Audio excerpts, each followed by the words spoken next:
अचिंत्य अव्यक्त रूपाय निर्गुणाय गुणात्मने समस्त जगदाधार मूर्तये ब्रह्मणे नमः। सर्वे भवन्तु सुखिनः, सर्वे सन्तु निरामयाः, सर्वे भद्राणि पश्यन्तु मा कश्चित् दुःखभाग् भवेत्। श्रीमद् विक्रम 2083 के शुभ संवत्सर के करते हुए आप सभी मित्रों को मेरा नमस्कार। मैं त्रिभुवन जोशी भजनांक से आप लोगों के समक्ष प्रस्तुत हूँ। अपनी अल्पमति से मैं भी इस संवत्सर के क्या शुभ अशुभ फल हैं वो ज़्यादा विस्तृत जानकारी न देते हुए मैं सूक्ष्म तौर पर आप लोगों के समक्ष रखना चाहूँगा। पहली बात तो अमावस युक्त प्रतिपदा होने की वजह से लोगों में विद्वेष और असंतोष की भावना पैदा करता है। पैट अपैट तो लगे रहते हैं। अब मेष सिंह धन अपैट, जैसे मैं पहले भी बताया चुका हूँ कि प्रतिवर्ष ही उनको अपैट होता है, तो उससे मेरे ख्याल से तो कोई ज़्यादा फर्क नहीं पड़ता है। मैं ज़्यादा न कह के एक एक शब्द हर राशि के बारे में बताऊंगा। अब मेष राशि, इसमें अपयश, हताशा, मिथुन राशि वाले इन देखने को मिलेगी। प्रायश्चित करना चाहेंगे, अपयश ही ज़्यादा मिलेगा मेष राशि को। अब ये एक साधारण सा गणित है, क्योंकि अब ज़्यादा तो नक्षत्र के हिसाब से और ग्रह कुंडली में ग्रह कहाँ पर कौन से ग्रह कैसे हैं बलाबल के हिसाब से बताया जा सकता है, लेकिन सूक्ष्म रूप से एक मोटे तौर पर मेष राशि वालों को हताशा और अपयश का शिकार इस वर्ष होना पड़ेगा, मतलब मुंह की खानी जिसे कहते हैं। और वृष राशि वाले ये प्रयत्नशील अधिक रहेंगे, सक्रिय रहेंगे और उच्चाकांक्षी रहेंगे, इनकी महत्वाकांक्षा बढ़ जाएगी। मिथुन राशि वाले उद्वेग बढ़ेगा इनका, आत्मग्लानि इनको होगी, अफसोस होगा और आंशिक रूप से इनको संतोष भी मिलेगा। कर्क राशि, इनको मानसिक तनाव ज़्यादा रहेगा, अधिकतर इनको सिर दर्द की भी शिकायत रह सकती है, रक्त विकार इनको रहेगा और धनागम का लाभ इनको होगा कर्क राशि वालों को। सिंह राशि वाले, इनको पराजय का सामना करना पड़ेगा, न्यायालय से इनको कुछ आघात पहुंच सकता है, तो मैं यही राय दूंगा कि न्यायालय के कार्यों से बचें। और धन हानि की संभावना है और हर काम में इनको मतलब हाथ मलते रह जाएंगे, ऐसा मुझे लगता है। कन्या राशि वाले, इनको उदर विकार रहेगा, पारिवारिक क्लेश बढ़ेगा इनका और साथ में धन लाभ भी होगा। तुला राशि वाले हैं, इनके लिए धर्म संकट की स्थिति पैदा होगी, सही निर्णय नहीं कर पाएंगे ये। हाँ, इनको प्रशंसा मिलेगी, वर्ष में इनको प्रशंसा के पात्र ये बनेंगे और सामान्य रूप से धनागम भी इनका होता रहेगा, धनागम रुकेगा नहीं।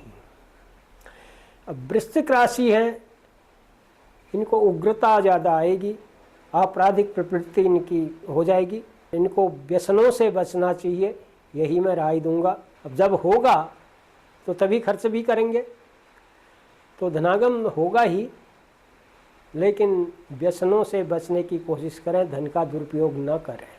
उस धन की का ज़्यादा दुरुपयोग ही होगा, आपराधिक प्रवृत्तियों में वह धन का ज़्यादा दुरुपयोग हो सकता है, इसलिए व्यसनों से बचें, ये मेरा सुझाव होगा वृश्चिक राशि वालों के लिए। धनु राशि वाले, इनको दासत्व का सामना करना पड़ेगा, कंप्रोमाइज जिसको कहते हैं, परिस्थितियों से इनको कंप्रोमाइज करना पड़ेगा। हानि होगी फिर भी इनको समझौता करना पड़ेगा, हानि के साथ समझौता करना पड़ेगा। उत्साह की कमी होगी, हतोत्साहित रहेंगे ये। और मकर राशि वाले, इनको आर्थिक राहत मिलेगी, ज़्यादा समय नहीं हुआ इनको, 7.5 से मुक्त हुए, अब इनको आर्थिक राहत मिलेगी और ससुराल पक्ष से इनको फायदा होगा और पदोन्नति की भी इनकी संभावना है। जो नौकरी पेशा है या जो भी जहाँ पर हैं, जो पद पर हैं, वहाँ पर उनको पदोन्नति की संभावना इनकी है। और कुंभ राशि वाले जो हैं, इनके साथ धोखा हो सकता है, ठगी हो सकती है, ठगी के शिकार हो सकते हैं ये, और किसी के बहकावे में आ सकते हैं।